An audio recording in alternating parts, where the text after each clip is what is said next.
Bonsoir à tous, merci d'être avec nous sur La Première.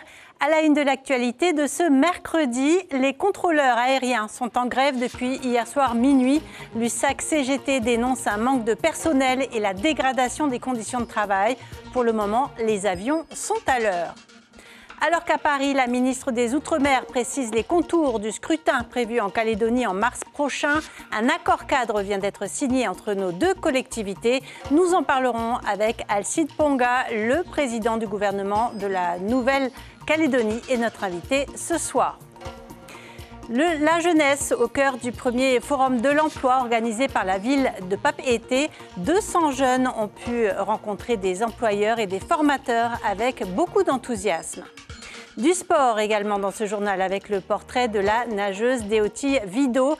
Elle vient de battre le record de Polynésie sur le 200 mètres papillon et rêve de médailles nationales et internationales. Enfin, ne manquez pas notre reportage sur l'exposition Résonance de Moana van der Meissen. Le peintre a changé de vie pour vivre de sa passion pour l'art, la mer et l'écologie. Les contrôleurs aériens sont en grève depuis hier soir minuit. Un mouvement à durée indéterminée lancé par l'USAC-CGT. Le syndicat dénonce un manque de personnel et une dégradation des conditions de travail. De son côté, la direction indique que des efforts significatifs ont été engagés. Des contrôleurs aériens ont été réquisitionnés pour assurer la continuité de service. Un mouvement social sans conséquence sur les passagers pour le moment. Aucun retard ni annulation de vol n'ont été constatés au départ de Papeete, mais le syndicat annonce rester mobilisé. Patrick Régis, Marcel Bonneau. Avec la grève des contrôleurs aériens, des perturbations étaient à craindre au départ et à l'arrivée de Tahiti. Pour assurer la continuité du service, des contrôleurs aériens ont été réquisitionnés. Conséquence, aucun retard ni annulation de vol ce matin. Pourtant, la colère gronde à la tour de contrôle de l'aéroport de Tahiti-Phare. En cause, le manque d'effectifs, l'absence de chef de tour H24, mais aussi le déclassement de l'aéroport en liste 6, une catégorie insuffisante pour les syndicats afin d'assurer en toute sécurité les missions qui leur sont dévolues. Ça va obliger l'État à doter le centre de contrôle de Tahiti de la ressource suffisante pour qu'il y ait un chef de tour H24 dédié à ses fonctions de chef de tour, qui ne fasse pas autre chose que du chef de tour, qui ne soit plus une variable d'ajustement pour masquer le sous-effectif. Dans la zone de Tahiti, les contrôleurs aériens doivent gérer les arrivées, les décollages, les approches vers les îles des archipels, mais aussi l'en route, le suivi des vols régionaux et internationaux, dont une partie du trafic se déroule de nuit. Normalement, nous devons être 35 contrôleurs, nous sommes actuellement 23. Il y en a 10 en formation et 2 qui doivent prochainement arriver. La revendication d'un reclassement de l'organisme, comme nous l'avons signifié à l'organisation syndicale, c'est un point qui ne relève pas du service de la navigation aérienne en Polynésie, mais d'une décision nationale. Le directeur s'est donc engagé à écrire, et ce qu'il a fait, auprès des services nationaux pour faire état de la demande de ce syndicat. Le reclassement de l'aéroport de Phare ne se décidera pas localement. D'ici là et la fin du conflit, des perturbations pourraient toucher principalement les vols domestiques. Alors si vous devez prendre l'avion, pensez à vérifier votre vol avant de vous rendre à l'aéroport. Et toujours concernant le secteur aérien, sachez qu'à Paris, les députés ont adopté une disposition pour exonérer les résidents ultramarins d'une taxe sur le transport aérien lorsqu'ils voyagent vers l'Hexagone. Les détails sont à retrouver sur notre site internet. La proposition de loi organique visant à élargir le champ d'intervention des communes polynésiennes en modifiant l'article 43.2 du statut d'autonomie a été adoptée en commission des lois à l'Assemblée nationale. Le texte a été défendu par les députés Nicole Sanquer et Moirani Frebo. Les amendements de la députée Meriana Red Arbelot ont en revanche été rejetés. Le vote en séance plénière est prévu le 10 décembre. À Paris, toujours, la ministre des Outre-mer a défendu son budget devant la commission des lois du Sénat.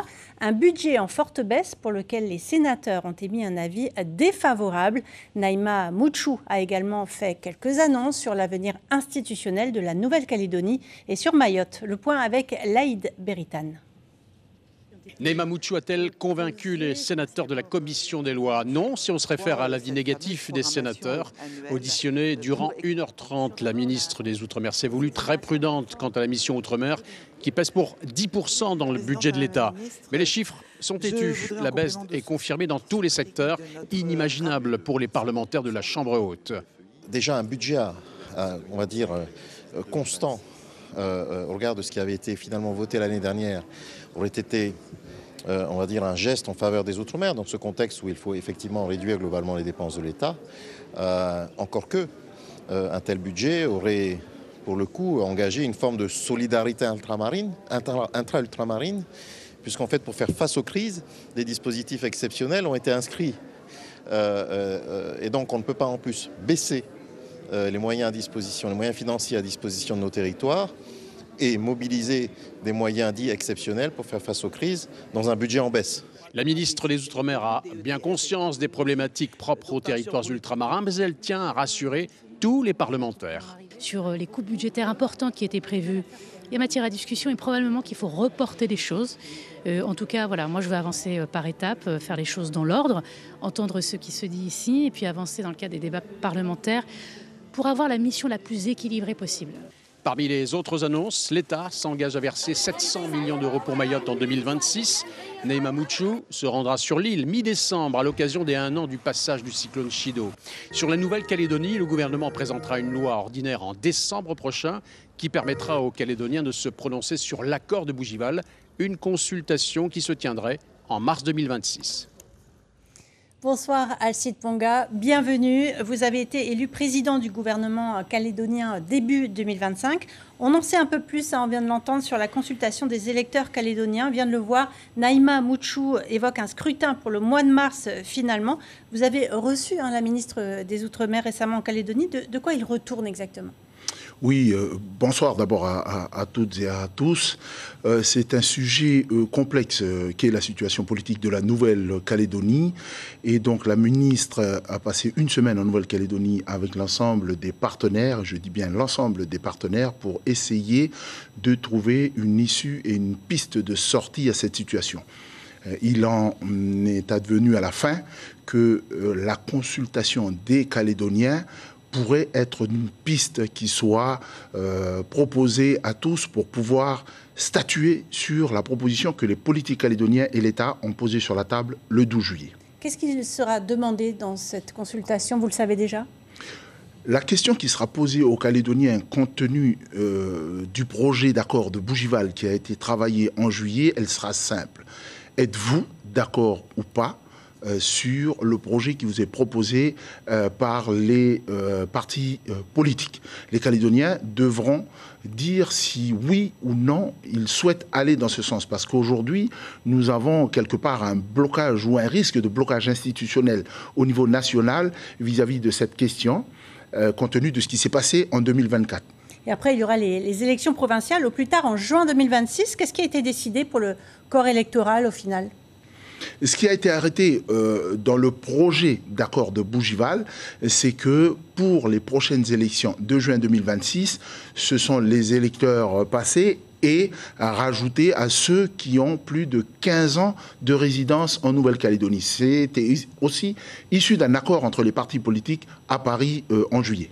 On vient d'entendre aussi quelques mots sur le budget des Outre-mer. Les parlementaires ont sauvé la défiscalisation, mais la baisse du budget subsiste. Vous qui traversez une crise majeure, vous l'avez dit, après les émeutes, il y a 6 mois maintenant, comment vous recevez la nouvelle ? Est-ce que la Calédonie va pouvoir se relever ? Écoutez, la Nouvelle-Calédonie, comme vous le savez, ici en Polynésie française, est dans une situation financière qui est catastrophique. Je crois que dans les années 2011-2012, la Polynésie était à peu près dans la même situation que la Nouvelle-Calédonie. Là, il y a eu 240 milliards de francs de dégâts tout de même. Oui, il y a 240 milliards de francs de dégâts. Il y a également un manque de recettes fiscales en fin d'année. Il nous manque à peu près 50 milliards si on compare aux chiffres de 2023. Et donc, pour boucler le budget 2026, mon collègue Christopher Gigès essaye de trouver différentes subterfuges pour essayer d'atterrir avec le budget 2026. Donc, ces nouvelles qui arrivent de Paris, faut se dire aussi que c'est une situation qui est compliquée pour Paris. Donc, je pense qu'à un moment donné, on va devoir, que ce soit à Paris et dans les Outre-mer, tous jouer les équilibristes pour atterrir le mieux possible pour tout le monde. Une perspective encourageante pour nos deux collectivités. Lundi, vous avez signé avec notre président Broderson un accord de coopération renforçant les liens entre la Nouvelle-Calédonie et la Polynésie française. L'aboutissement d'un travail engagé en 2019 par Édouard Fritsch et Thierry Santa. Une première étape avant la signature de conventions sectorielles dans des secteurs comme le numérique, la maintenance aéronautique, la santé, le tourisme ou encore l'éducation et la formation. Alors, quels sont les domaines qui vous intéressent, vous, ici, à Tahiti? Est-ce qu'il y a un secteur en particulier qui vous séduit? Déjà, je dois dire que je suis content que ce projet-là ait abouti au bout de 6 ans. Donc, il fallait le faire. On s'en était parlé avec le président Broderson et je suis fier de le faire pour les Calédoniens, mais aussi pour la Polynésie française. Il y a 23 secteurs qui sont ciblés par l'accord cadre, mais je dois avouer que beaucoup de travail de coopération sont déjà faits, notamment sur les questions agricoles. Et donc, si on parle de questions d'échange agricole entre nos deux territoires, on doit parler aussi de questions de fiscalité entre nos deux territoires. Donc ce sont des sujets qui sont très bien avancés. J'ai profité aussi de cette semaine pour visiter non seulement le président et les ministres, mais aussi l'hôpital, la chambre d'agriculture. Et donc je dois avouer que nous sommes déjà très avancés sur plusieurs secteurs, la santé, l'agriculture, le numérique, et charge à nos équipes maintenant de travailler et de poser les choses sur la table pour qu'on puisse avoir des relations concrètes, gagnant-gagnant pour nos deux territoires. En Nouvelle-Calédonie, c'est un peu une forme d'attentisme en ce moment. On attend de voir quelle sera la situation politique, économique, ou alors elle se reconstruit malgré tout. C'est sûr que la situation politique de la Nouvelle-Calédonie pèse sur l'ensemble de la Nouvelle-Calédonie. Je vais même dire que ça pèse sur le mental de la population calédonienne. Il est temps pour nous de sortir de là. Et je pense que si nous arrivons à trouver une issue ou une sortie de cet accord de Nouméa, les choses reprendront en Nouvelle-Calédonie et nous pourrons déployer avec la Polynésie française des relations plus poussées que l'on a connues par le passé. Oui, et pour terminer rapidement, vous voulez élargir aussi ces conventions avec d'autres pays du Pacifique.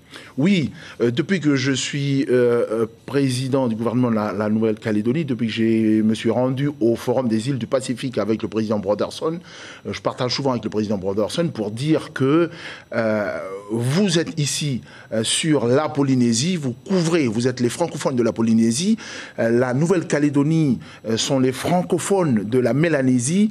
Je pense que nous avons beaucoup à apporter à nos amis qui sont anglophones, mais la langue ne doit pas être une barrière. Nous avons à apporter, mais nous avons aussi à apprendre de nos amis anglophones.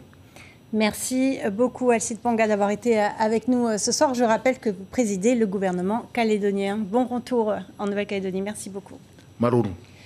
Je vous le disais en titre, la ville de Papeete organisait son tout premier forum de l'emploi aujourd'hui. 200 jeunes des quartiers de la capitale ainsi que des élèves des collèges Pomaré et Makotevane ont pu rencontrer des employeurs et se renseigner auprès des organismes de formation de la place. Élodie Largenton et Jérôme Lee. La brigade cynophile en démonstration avec un chien d'intervention et un chien de recherche. Il y a des postes à pourvoir dans ce secteur de la police. Pour cela, il faut réunir plusieurs qualités. De la rigueur, de la discipline et de la disponibilité. Et surtout, aimer le chien. C'est le cas de Mateata, étudiante en bac pro métier de la sécurité. Séduite par les démonstrations, elle se verrait bien travailler à l'avenir dans une brigade cynophile. Ce qui m'a plu, c'est les chiens, parce que j'aime les chiens. Et c'est le fait aussi qu'ils obéissent. Et voilà. Et c'est la relation aussi que tu as avec le chien. Les métiers en uniforme sont bien représentés à ce forum de l'emploi. Ce capitaine pénitentiaire fait la promotion de son administration. Des centaines de places sont ouvertes chaque année, des emplois stables sous certaines conditions. Le concours de surveillant pénitentiaire, où là on a des recrutements massifs qui ont lieu 2 fois par an. Et c'est là qu'on vient informer la population et notamment les jeunes, d'essayer de les motiver à embrasser des carrières pénitentiaires. Par contre, en métropole, on tient vraiment à préciser parce que c'est vrai qu'au niveau local, c'est un peu bouché, c'est complet. Face à lui, des jeunes motivés, séduits par l'aspect humain du métier, mais un peu impressionnés. Ça me donne envie, mais j'ai un peu peur et puis j'ai un peu honte. Alors je vais suivre une formation d'abord dans l'administration secrétariat. Des organismes de formation sont présents à la mairie, ainsi que des stands pour préparer CV et entretien. La plupart des entreprises que j'ai pu aller à leur rencontre, je leur ai posé la question, est-ce qu'il faut avoir des diplômes pour avoir tel poste ou tel poste? La plupart des postes, il faut avoir le diplôme, minimum le bac. La recherche se poursuit. La ville de Papeete pense déjà organiser une deuxième édition. Et puis c'était aujourd'hui la journée mondiale contre la BPCO, cette maladie respiratoire chronique due dans la grande majorité des cas au tabagisme. Et ça peut commencer très tôt. Des jeunes sont venus du lycée de Taravo jusqu'au stand de dépistage installé près de la mairie de Papeete. Le vapotage est très répandu, ce qui n'est pas sans conséquence, d'autant que les poumons des adolescents ne sont pas encore matures. On écoute le pneumologue Pablo Ferrer-Lopez au micro d'Élodie Largenton et Jérôme Lee. Principalement pour la cigarette électronique, parce qu'ils ont un gros souci avec la cigarette électronique. Il y a eu beaucoup de questions au niveau de la cigarette électronique, mais c'est vrai qu'on sait que les jeunes commencent les gens commencent à fumer de plus en plus jeunes quand même. Et donc plus ils vont commencer à fumer jeunes, plus ils vont avoir des répercussions à long terme. À cause de l'anatomie, parce que la structure des bronches n'est pas la même, logiquement, quand on a 14 ans, quand on a 13 ans, que quand on a 21 ans. D'accord. Donc, logiquement, l'intoxication est plus importante. Rencontre à présent avec une sportive polynésienne prometteuse. La nageuse Deoti Vido a battu son propre record et le record de Polynésie sur le 200 mètres papillon. Elle se classe ainsi première de sa catégorie. De bon augure pour les championnats de France de natation qui ont lieu dans 3 semaines. Lucille Guichet et Taïba Ribé. Plus rien n'arrête Deoti Vido. 13 fois championne de Polynésie en bassin de 25 mètres, 16 médailles, dont 9 en or au mini-jeux du Pacifique. Elle vient de pulvériser le record de Polynésie en 200 mètres papillon et le sien par la même occasion. 2 minutes 14 secondes et 31 centièmes. Elle se propulse première nationale de sa catégorie. Là, en ce moment, je me sens bien. Et je suis prête à nager vite au championnat de France en décembre. Car c'est là son prochain objectif. À 16 ans, la jeune espoir vise désormais les championnats de France et une qualification pour les championnats d'Europe junior l'année prochaine. Chaque matin, Deoti Vido commence les entraînements en piscine dès 5h30. Là, elle fait 8 fois 100 plaquettes départ une 30. Ouais. Elle avait déjà battu le record de Polynésie, mais là, le fait de nager sous les 2,15 au 200 papes commence à se rapprocher du haut du panier des filles de son âge, les premières en France. Elle avait fait un podium sur cette distance au championnat élite de NZ. Et elle est première de sa catégorie en France. Donc non, c'est un beau chrono. Maintenant, il faut qu'elle continue. C'est une étape. Deoti Vido a intégré le centre de performance de natation à 12 ans. École à la maison et 20 heures de natation par semaine. Musculation, yoga, mais pas seulement. Là, j'ai terminé mon entraînement en piscine et là, c'est parti pour 1h30 de gym. Chez les Vido, la natation est une histoire de famille.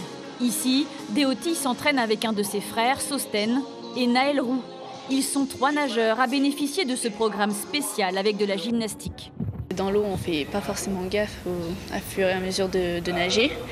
Là, ça permet vraiment de nous gainer, de nous concentrer et d'être à l'écoute un peu de notre corps. Deoti a de l'or plein les yeux. L'espoir de la natation polynésienne rêve déjà de Jeux olympiques et de championnats du monde. L'Académie marquisienne fête son 25e anniversaire. La majeure partie des membres de l'Académie représentant les 6 îles habitées des Marquises se sont donné rendez-vous à Hivaoa pour célébrer ce quart de siècle. Une journée avec les écoliers, collégiens et lycéens des établissements de Hivaoa a été organisée. Des ateliers animés par les membres de l'Académie avaient pour objectif d'échanger en marquisien. Les précisions du président de l'Académie, Georges Teiki et Houpoko, au micro de Théa Makamia. Ceux qui sont intéressés d'entrer dans le site de l'Académie marquisienne ont la possibilité d'ouvrir dans le site de Truna et Oenata de voir les travaux qui ont été menés depuis sa création jusqu'à aujourd'hui.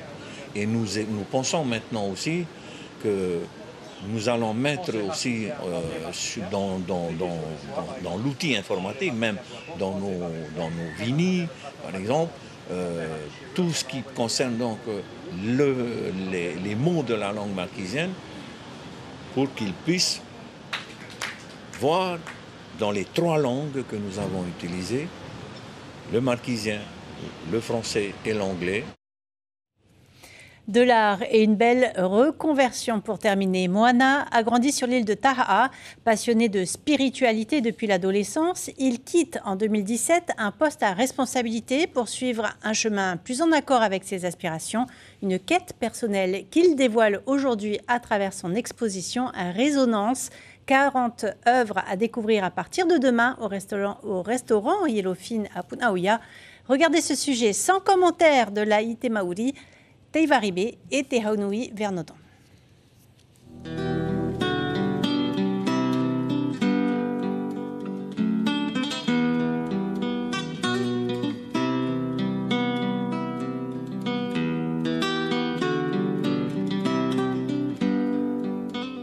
Lorsque j'ai eu l'opportunité de partir à Paris à la Cité internationale des arts, le fait d'être dans un environnement très urbain comme ça pendant plusieurs mois, même si c'était très inspirant, ça m'a rappelé à la fois la déconnexion qu'on pouvait avoir avec la nature et j'ai voulu justement un peu compenser et en me disant voilà, moi ce que j'aimais mettre en avant c'est justement cette perte de connexion et la résonance qu'il faudrait avoir avec la nature.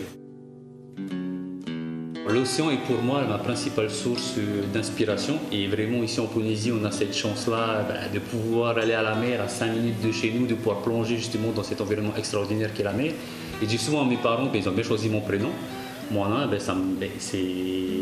la connexion avec l'océan, elle est évidente. Moi, quand je ne vais pas à la mer pendant quelques jours, je ne me sens pas bien. J'ai besoin de me ressourcer, j'ai besoin de regarder les poissons, de voir le corail, ou même juste le sable sous l'eau, ça me fait un bien fou. Et puis ça me donne beaucoup d'inspiration et ça me permet de continuer mon travail artistique tous les jours. J'utilise beaucoup de couleurs très flashy, avec beaucoup de pigments, pour que ce soit très lumineux, très joyeux. Et c'est un peu ma marque aujourd'hui, c'est-à-dire qu'on reconnaît mes œuvres avec les couleurs qui sont très vibrantes. Je ne fais pas d'œuvres trop engagées avec des messages trop forts, trop durs. Je fais ça plus de manière subtile, où je mets plus en avant les animaux. Donc les poissons, les fleurs, les oiseaux, même les hommes et les femmes. J'essaie de mélanger ces deux mondes parce que il faut comprendre qu'on est tous un sur cette belle planète. Et donc je veux justement avec mon exposition Résonance faire en sorte rappeler, comment on dit ça, notre réciprocité avec la nature. De mon expo, ce que je vais également mettre en avant, c'est un peu la simplicité de la vie à la polynésienne. C'est les coutumes d'antan, juste partir à la pêche, simplement faire son farapou et vivre simplement comme on vit dans les îles, comme on a un peu oublié ici à Tahiti, je pense. Et voilà, c'est de retrouver un peu l'amour pour la vie simple à la polynésienne. Et on arrive au terme de cette édition. Nous retiendrons cette information importante. Les contrôleurs aériens sont en grève depuis hier soir minuit. Le syndicat USAC-CGT dénonce un manque de personnel et une dégradation des conditions de travail. Sur le terrain, aucun retard ni annulation de vol aujourd'hui au départ de Papeete, mais le syndicat annonce rester mobilisé. Au programme de votre soirée sur la première, le magazine Notre Avenir est-il sur l'eau? Tout d'abord dans l'émission Patitifa, puis le documentaire Climat des résistants en Outre-mer. Voilà pour l'actualité de ce mercredi. Demain, vous avez rendez-vous dès 6h en radio pour les premières informations de la journée. Quant à nous, on se retrouve demain soir. On se quitte sur les magnifiques images de Teivaribé et les œuvres de Moana van der Maizen. Belle soirée sur nos antennes.